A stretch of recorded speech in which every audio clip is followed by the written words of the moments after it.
Years ago, there was a man who loved to sail. Whenever life became too loud, he would take his sailboat and go out into the ocean alone. It was his moment of peace, just him and his thoughts. One day, he decided to take a longer trip than usual. For several days, everything was perfect: calm seas, good wind, bright sun. But suddenly, a violent storm came. Huge waves crashed against the boat. The wind roared.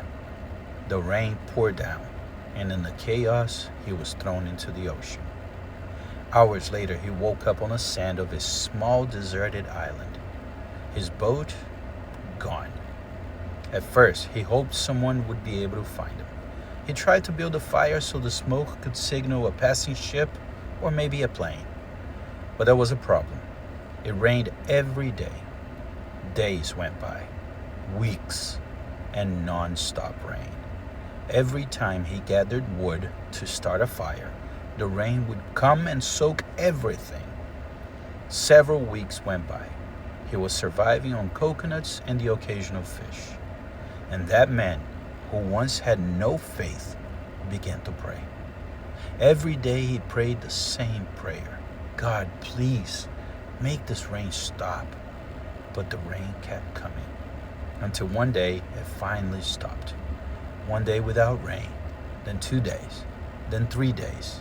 And by the 7th day, the tide began to go out. A few days later, while walking the island, he saw something stuck in the sand. It was his boat. The tide, the very thing he thought was destroying everything, had carried his boat back to the island. And many times our lives are exactly like that. We pray, God, take the storm away.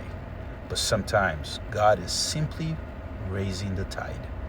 Because when the tide finally goes out, the blessing appears. Change the way you pray, and God will show you the way.